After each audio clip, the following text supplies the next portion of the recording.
ETF index mutual funds నేర్చుకుని stock మార్కెట్లో రాణించాలనుకుంటున్నారా? వెంటనే ఈ నెంబర్కి కాల్ చేయండి. నమస్తే రమగారు. నమస్తే జయ. రమగారు, మనము ఖలీఫా స్టోరీస్ మధ్య కొన్ని చెప్పుకున్నాం. అలాంటివి ఏదైనా ఖలీఫా స్టోరీస్ ఏదైనా ఇంట్రెస్టింగ్ స్టోరీ ఉంటే చెప్పండి. ఖలీఫా అల్ రషీద్ ఆయన రాజ్యం చేసే రోజుల్లో ఆయన చాలా తరచుగా మారువేషంతో తిరిగేవాడు. ఖలీఫా ది అరేబియన్ నైట్స్ కథల్లో వస్తాయి.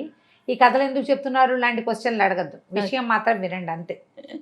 ఒకవేళ మీకు ఈ కథలు నచ్చకపోతే ఈ కథ వదిలేసి ఇంకో కథ వినండి అంతే. అయితే ఈయన మారువేషంలో ఒక హమ్దూన్ అని ఆయనతో పాటు ఉండే ఒక సర్దార్ని తోడుగా ఉంచుకునేవాడు. ఇద్దరు కలిసి మారువేషాల్లో వ్యాపారస్తుల వేషాల్లో తిరిగేవాడు. మామూలుగా ఖలీఫా అనగానే ఆయన డ్రెస్సింగ్ అవి తెలిసిపోతాయి, కొంచెం డిఫరెంట్గా ఉంటుంది. ఆ బట్టలు గిట్ల అవేం లేకుండా మామూలు వ్యాపారస్తులు వేసుకునేవి తలపాగాలు, కాస్త బవిరిగడ్డాలు అలా పెట్టుకుని తిరుగుతూ ఉండేవాడు. అయితే ఒకసారి ఏమైంది, ఆయన రాజ్యంలో ఏవో మొత్తం ఊరంతా ఎక్కడ చూస్తారు, అది చాలా పెద్ద సామ్రాజ్యం కదా. ఒకనాడు ఓ పక్కకి వెళ్ళారు. అక్కడ ఒక అత్యద్భుతంగా అందంగా ఉన్న తోట, దానికి లోపలగా కనపడుతున్న చక్కటి ఒక భవంతి కనపడ్డాయి. తోటలో ఉన్న పువ్వులు కానీ, ఆ పళ్ళు కానీ, ఆ చెట్లు కానీ ఎంతో కళాత్మకంగా పెంచినట్టు తెలుస్తోంది. వీళ్ళు అట్టించి వచ్చినప్పుడు ఓసారి చూశారు, మళ్ళీ ఇటు తిరిగినప్పుడు ఇంకోసారి చూశారు. బాగుందని దాని చుట్టుపక్కల తచ్చాట్లాడుతున్నారు, ఎవరిది ఇది అని. ఎంత బాగుంది, ఎవరిది అయి ఉంటుంది ఏమిటి అని. అయితే ఏమైంది, ఆ తోటలోంచి ఒక ఇద్దరు కుర్రాళ్ళు బయటకు వస్తున్నారు. వీళ్ళు ఏం చేశారు, ఆ కుర్రాళ్ళు మాట్లాడుకుంటుంటే ఒక చోట బయట కూర్చొని చెట్టు కింద ఏదో కూర్చొని కబుర్లు చెప్పుకుంటున్నారు. వీళ్ళు పోయి వాళ్ళ వెనకాలే నిలబడ్డారు. వాళ్ళిద్దరూ మాట్లాడుకుంటున్నారు. ఇవాళ తన సహపంక్తిని భోజనం లేదని మన దొరగారు చాలా బాధపడుతున్నారు అన్నారు. ఆయన అన్నం తిండో ఏమిటో పాపం, ఏం అలవాటో అది, అతిథులు లేకుండా అన్నం తినరు. మనకి ఆశ్చర్యంగా అనిపించినా కూడా ఒక విషయం చెప్పాలి ఇక్కడ. అతిథి అభ్యాగతుల కోసం బ్రాహ్మలు వెయిట్ చేస్తారని మనం చాలా కథల్లో చూస్తాం. అవునండి. ఆ సమయానికి వచ్చిన వాళ్ళు ఎవరో ఒకళ్ళకి అన్నం పెట్టి కానీ తినకూడదనే నియమం. అలాంటివి మనకి గురు చరిత్ర కథల్లో, శ్రీపాద శ్రీవల్లభ చరితామృతంలో, తర్వాత మహాభారతంలో అతిథి ఆ సమయానికి ఎవరైనా వస్తే వాడికి అన్నం పెట్టి తీరాలి అని. అదే విషయం ఇలా ఈ ముస్లిమ్స్ కథల్లో కూడా కనపడుతుంది. చూడండి, అతిథికి అన్నం పెట్టాలి, అతిథి సహపంక్తిని అతిథి లేకపోతే అన్నం తినరు. దారేపోయే వాళ్ళు ఎవరినైనా రండి భోజనం చేద్దరు కానీ పిలుస్తారట వాళ్ళు. చాలా కోఇన్సిడెన్స్ కదా ఇది కనపడుతుంది. అయితే ఈ కుర్రాళ్ళు ఇద్దరు మాట్లాడుకుంటున్నారు కదా, తోట చూడ్డానికైనా ఎవరైనా వస్తే బాగుండ్రా, దొరగారు అన్నానికి మాడిపోతున్నాడు, ఆ మధ్య ఎప్పుడో కూడా ఇలాగే అయ్యింది అని మాట్లాడుకున్నారు. మాట్లాడుకునేసరికి వీళ్ళు ఏం చేశారు, సరే భోజనానికి వాళ్ళే రమ్మంటున్నారు, ఆ తోటను లోపల నుంచి చూడొచ్చు, తర్వాత ఆ ఇల్లు ఎవరిదో తెలుసుకోవచ్చు. మన సామ్రాజ్యంలో ఒకడెవడో ఇట్లాంటి ఉత్తమ పురుషుడు, ఇంత పెద్ద తోట, ఇల్లు బాకిలి ఘనంగా ఉన్నవాడు, మరి తెలియాలి కదా. ఖచ్చితంగా. సరే ఏం చేశారు, ఆ లోపలికి ఆ కుర్రాళ్ళ దగ్గరికి వెళ్ళారు. బాబు వ్యాపారస్తులం, ఈ బిల్డింగ్ ఎవరిది ఏమిటి అని అడిగారు. ఈ ఇల్లు అబూ అల్ హసన్ అని ఒక వ్యాపారస్తుడిదండి, ఆయన సహపంక్తి ఎవరిని లేదు భోజనం చేయరు, మీరు ఏ పని మీద వచ్చారు అంటే మేము వ్యాపారస్తులం బాబు, ఆయన కలవడానికి వచ్చామన్నారు. రండి రండి అని కుర్రాళ్ళు ఇద్దరు పరిగెత్తారు, దొరగారు అన్నం తింటాడు అని. సరే ఏమైంది, అది చాలా పెద్ద ఇల్లు, ఎంత బాగుందో, ఎన్ని ఏర్పాట్లు ఉన్నాయో చక్కగా, ఇల్లు చల్లగా ఉంది, విశాలమైన మందిరం. లోపలికి వెళ్ళారు ఇద్దరు. రండి రండి అన్నాడు, కాళ్ళు గడిగిచ్చారు. అక్కడి నుంచి వీళ్ళకి పై తలగుడ్డలు నెత్తి మీద పాటు పెట్టుకునే పాగాలు తీసుకున్నారు. దానికో పనివాడు దీనికో పనివాడు, చక్కగా పన్నీరు జల్లిన విసనగర్రలతో విసిరారు. ఎంతో బాగుంది. అక్కడి నుంచి కుశలం కనుక్కున్నారు, ఏ ఊరండి ఏం వ్యాపారం అండి అన్నారు. అన్న తర్వాత లోపల గదిలోకి తీసుకెళ్ళారు. భోజనానికి ముందు తాగడానికి ఏదో షర్బత్ ఇచ్చారు. చక్కగా భోజనం వడ్డింపు, ఎంత బాగుందో వాళ్ళ ఆతిథ్యం. ఈ హమ్దూన్ ఉన్నాడు రాజుగారితో పాటు, ఆయన పారవస్యంతో ఈ ఆతిథ్యపు గొప్పతనాన్ని తట్టుకోలేక కొన్ని ఇవి కూడా ఏమంటారు కవిత్వం కూడా వేశాడు, పాటలు కూడా పాడాడు. కానీ ఖలీఫాకి ఏదో కోపం వచ్చేసింది. అని ఇట్లా పెట్టుకున్నాడు దుమదుమలాడుకుంటూ మొహం పెట్టుకుని, ఎవరో నువ్వు ఏమిటి నీ పేరు అని ఆమె అడిగాడు. అడిగితే నా పేరు పోయింది, నా పేరు అబూ అల్ హసన్ అండి, నేను బంగారము అది వ్యాపారం చేస్తాను, మరి మెయిన్ బజార్లో అంటే పెద్ద బజార్లో కొట్లున్నాయి, మరి ఎప్పటి నుంచో మా తాత ముత్తాతల నాటి నుంచి నాది వ్యాపారమేనండి అన్నాడు. నేను ఎవరో తెలుసా నీకు అన్నాడు. లేదండి మీ పేరు ఎవరో నాకు తెలియదు, మీరేదో వ్యాపారస్తులు, దారిని పోతున్నారు, మీకు ఆతిథ్యం ఇవ్వాలి, అతిథులకు అన్నం పెట్టడం నా విధి, నా విధానం. అందుకని మా తాత ముత్తాతల నాటి నుంచి మేము ఇదే పద్ధతి ఫాలో అవుతున్నాం. అతిథికి అన్నం పెడితే అల్లాకి అన్నం పెట్టినట్టు అన్నాడు. అనేసరికల్లా సర్ర మంచి పాపం వచ్చేసింది ఖలీఫాకి. విసుగ్గా ఉన్నాడు. గబుక్కుని హమ్దూని ఏం చేశాడు, గబగబా రాజుగారిని కొంచెం ఉండండి అని సంది, ఈయన మన ఖలీఫా అని చెప్పాడు. చెప్పేసరికి అతను ఆశ్చర్యపోయాడు. మిమ్మల్ని ఇలా దర్శనం చేసుకోవటం నా అదృష్టం, ఇదివరకు ఎప్పుడు చూడలేకపోయాను, మీరు ఇలా మా ఇంటికి వేయించేయటం నా పరమాదృష్టాల్లో ఒకటి, మీ వల్లే నా జీవితం ఇంత పరమాద్భుతంగా ఉంది ఇవాళ అన్నాడు. అని మీరేదో విసుగ్గా అసహనంగా ఉన్నారు, మీ కోపానికి కారణం ఏమిటి అంటే, ఈ గదిలో సామాన్లలో చాలా సామాన్లు మా తాతగారివి, ఆయన పేరుంది, ఆయన పేరున్న సామాన్లు నీ దగ్గరికి ఎలా వచ్చాయో చెప్పు అంటే, రాజకోటలో ఉండవలసిన సామాన్లు వీళ్ళ తాతగారైన అలీ అల్లా అనే పేరున్న ఇదే ఖలీఫా అలీ అల్లా అనే పేరున్న సామాన్లు మీ ఇంట్లో ఎలా వచ్చినాయి, అక్కడ కనపడుతున్న పెట్టెలు, సోఫాలు, ఇవన్నీ కూడా మావి, దివాణము అన్నీ కూడా రాజుగారి. ఆ తరపు ఏ తరంలో ఈ వస్తువులు తయారు చేయబడ్డాయో ఆ తరపు ఖలీఫా ఎవరో వారి పేరు చేర్చబడి ఉన్నాయి. ఈయన గుర్తుపట్టేశాడు వాటిని. ఎత్తివాసి కూడా అక్కడదే. ఓకే, మా తాతగారి పేరున్న సామాన్లు నీకు ఎలా దక్కాయో నిజం చెప్పమన్నాడు. అనేసరికల్లా అయ్యో అంతకంటే మహద్భాగ్యమా మహాప్రభు, తప్పకుండా చెప్తానన్నాడు. మా నాన్న మరణించాక నేను నా దుకాణాన్ని చూసుకునేవాడిని. మా దగ్గర బంగారం తాకట్టు పెట్టుకుని అప్పిచ్చే పద్ధతి ఉంది, లేదా బంగారాన్ని అమ్మే పద్ధతి ఉంది, బంగారాన్ని కొనే పద్ధతి ఉంది. దొంగ బంగారాలు అవి మేము కొనం. అయితే ఒకనాడు మహాసౌందర్యవతి అయిన ఒక అమ్మాయి మా దుకాణానికి వచ్చింది. రావటం జబర్దస్త్గా లోపలికి వచ్చింది. ఆమెను చూసి నేను మైమర్చిపోయాను. చాలా అందగత్తె, ఎంతో చక్కటి స్వరం, అసలు వస్త్రధారణ మహాద్భుతంగా ఉంది. 300 దినారాలు కావాలి నాకు అని అడిగింది. అలాగే అన్నాను. గుమాస్తాని పిలిచి 300 ఇప్పించాను. 300 తీసుకుంది, మాట్లాడకుండా డబ్బులు పుచ్చుకుని వెళ్ళిపోయింది. 300 దినారాలకి ఏం పెట్టింది ఇక్కడ తాకట్టు? ఏమీ పెట్టలా. పోనీ బయట ఏదైనా ఉందా? ఏమీ లేదు. ఏమైనా చెప్పిందా? చెప్పలేదు. ఆవిడ అందానికి చూసి ఈయన ఇచ్చేసాడు. ఇచ్చేయంగానే గుమాస్తా ఏం చేసి 300 పట్టుకొచ్చి అక్కడ పెట్టాడు. కాదు అయ్యా, ఇది ఏ పద్దు మీద రాసుకోమంటారు అన్నాడు. అప్సరసల పేరుతో పద్దులేముంటాయి అన్నాడు ఈయన. అనేసరికల్లా అదేమిటండి అని ఏం చేశాడు, గుమాస్తా పరిగెత్తుకుంటూ వెళ్ళేసరికల్లా ఆ వెళ్ళిన అమ్మ ఆయన్ని, నీ పేరేమిటి, నువ్వెవరిని, మొహం పగలగొట్టేసింది. మొహం పగలగొట్టేసుకుని గుమాస్తా వెనక్కి వచ్చాడు. మీ అయ్యగారితో చెప్పు నేను మొహం పగలగొట్టానని నేను కూడా చెప్పింది. నిర్ఘాంతపోయారు. ఏం చేయాలో తెలియలే. కానీ అంతసేపు అమ్మాయే గుర్తొస్తోంది ఇతనికి. అయితే మర్నాడు మళ్ళీ వచ్చింది. మళ్ళీ వచ్చి అడిగింది, ఈసారి 500 కావాలి. నేను ఏమిటి ఇది ఎగ్గొట్టి పారిపోతాను అనుకున్నావు కాదు నువ్వు అన్నది. అలా ఏం అనుకోలేదన్నాడు. ఏం కావాలన్నాడు. నాకు 500 దినారాలు కావాలి. మళ్ళీ 500 దినారాలు రాయించాడు. పట్టుకెళ్ళిపోయింది. మూడోసారి మళ్ళీ వచ్చింది. మళ్ళీ వచ్చి ఈసారి మళ్ళీ 500 తీసుకుంది. డబ్బులేమో వెళ్ళిపోతున్నాయి. ఈయనేమో అడగలేకపోతున్నాడు. మూడోసారి, నాలుగోసారి వచ్చేసరికల్లా ఈసారి మొహం పగలగొట్టిచ్చేసుకుందాం, ఏమైనా సరే అడుగుదామనుకున్నాడు. అడుగుదామనుకుని అమ్మాయి వెనకాల బయలుదేరాడు. కానీ దగ్గరికి వెళ్ళి అడిగేశాక మళ్ళీ రాదేమో, కనపడదేమో అని అనిపించడం మొదలుపెట్టింది.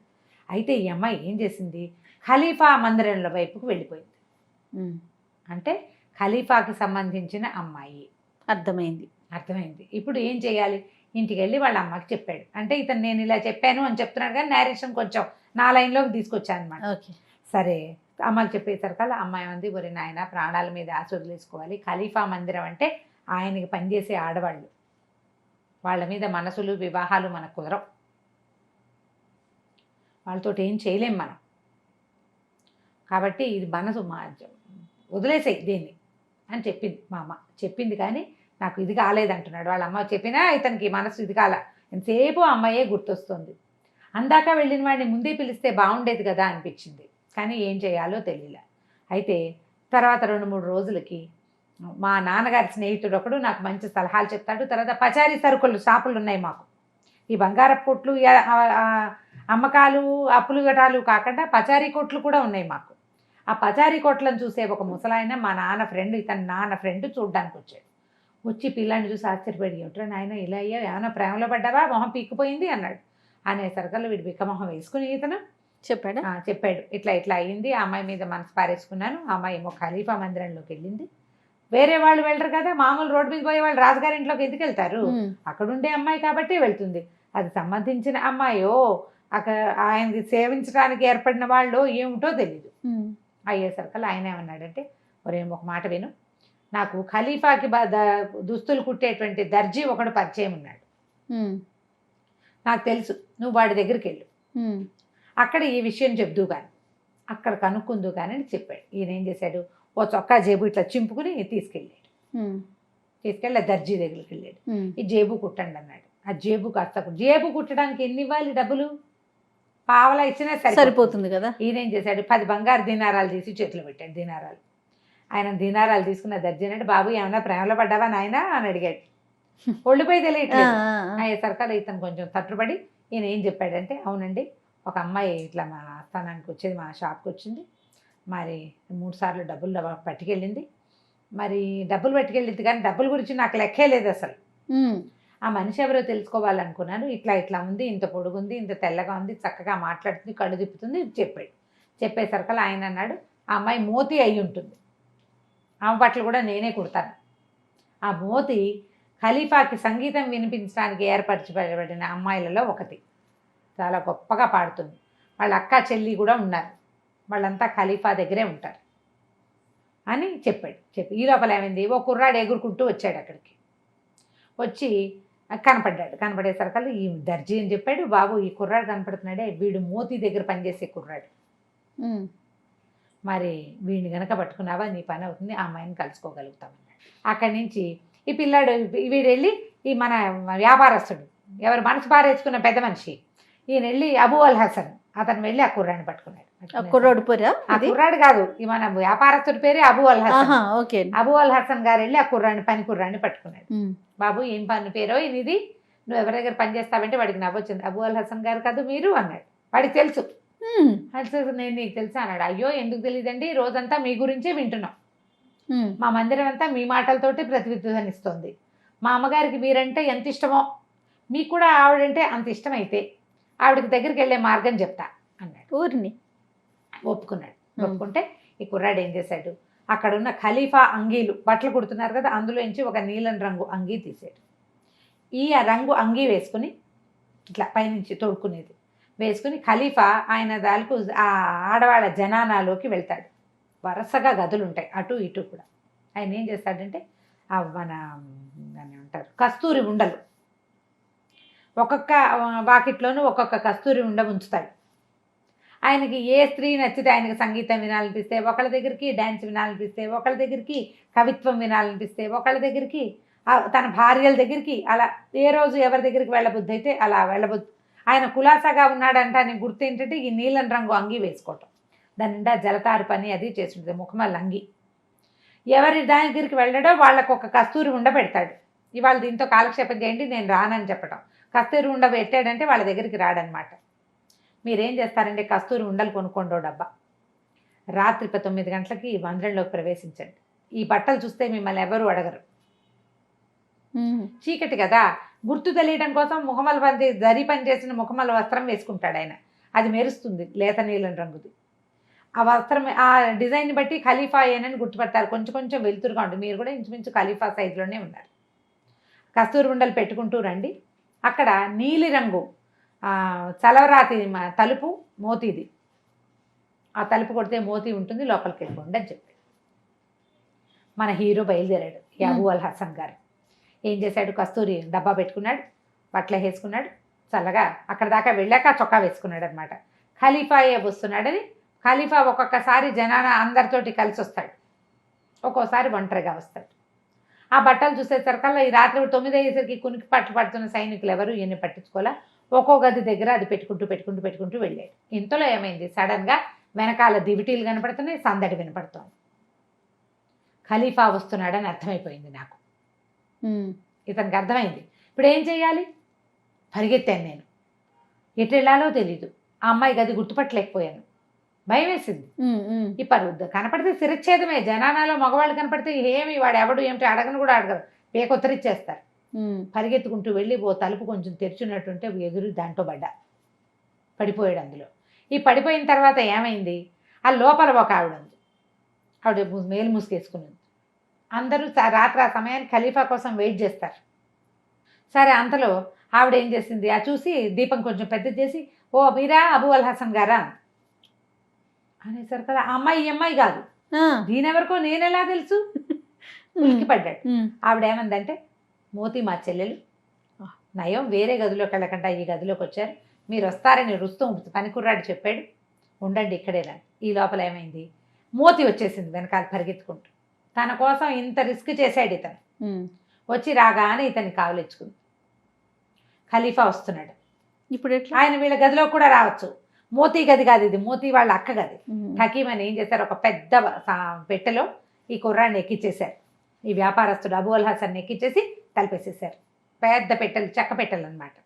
ఇంతలో ఏమైంది, ఖలీఫా గారు ఈయన వాకిట్లో ఆగాడు, వీళ్ళ వాకిట్లో ఆగి తలుపు కొట్టాడు. తలుపు తోసేశారు. అది పూర్తిగా మూసి ఉండదు, రాజుగారి కోసం తెరిచే ఉంటుంది. ఆ కొద్దిగా తెరిచున్న తలుపు అందుకే ఉందన్నమాట. లోపలికి వచ్చి, అబ్బో అక్కా చెల్లి ఇద్దరు ఇక్కడే ఉన్నారే, ఏదో ఒక మంచి పాట పాడు మోతి అని అడిగాడు. పాటలు పాడతారు వాళ్ళు. రాజుగారి జనానా అంటే ఆయనతో గడిపే వాళ్ళే కాదు, రకరకాల వాళ్ళు ఉంటారు. అక్కడి నుంచి మోతి తన కోసం వీడు ఇంత దూరం పరిగెత్తుకొచ్చాడు, ఇంత కష్టపడ్డాడు, మరి ప్రాణాలకు తెగించే కదా, చాలా పారవస్యంతో మహాద్భుతంగా పాట పాడింది. దాంతో ఖలీఫా, ఎంత బాగా పాడావు మోతి, నీకేం కావాలో చెప్పు, నువ్వు ఏది అడిగినా ఇస్తానని అన్నారు.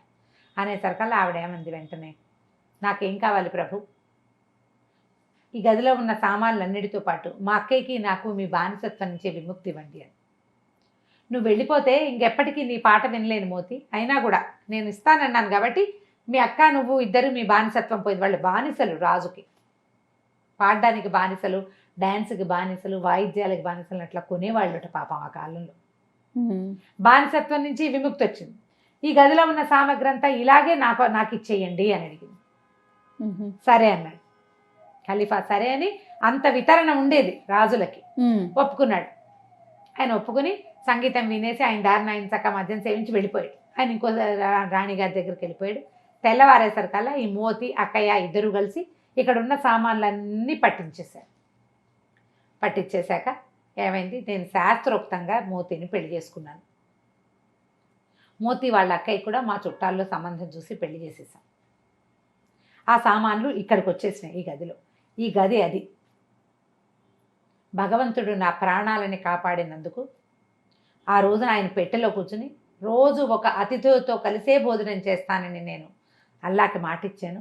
మా తాత తండ్రులకి ఉండేది కానీ నియమం, వాళ్ళంత ఖచ్చితంగా పాటించేవాళ్ళు కాదు, కుదిరినప్పుడు కుదిరేది. అతిథి రాకపోతే అన్నం మానేస్తాను నేను. అందుకని నేను ఆ నియమాన్ని ఉంచుకున్నాను. ఏ గదిలో ఉన్న సామాన్లు అయితే నా ప్రాణాలు ఆ రోజు రక్షించాయో అదే సామాన్ల గదిలోనే నేను భోజనం పెడతాను అన్నాడు. ఖలీఫా చాలా సంతోషించాడు. మోతిని చూస్తానని అడగల ఆయన, ఎందుకంటే అది అమ్మాయి పరాయివాడి భార్య, అమ్మాయికి బానిసత్వం కూడా లేదు. చాలా సంతోషించి, నీతోటి స్నేహము నేర్పటం, నీతో కలిసి భోజనం చేయటం నాకు చాలా సంతోషంగా ఉందని చెప్పాడు. ఆ తర్వాత ఈ అబూ అల్ హసన్ ఎప్పటికీ ఖలీఫాకి స్నేహితుడుగానే ఉన్నాడు. కథ కంచికి మనం ఇంటికి. సూపర్. నమస్తే రమగారు. నమస్తే.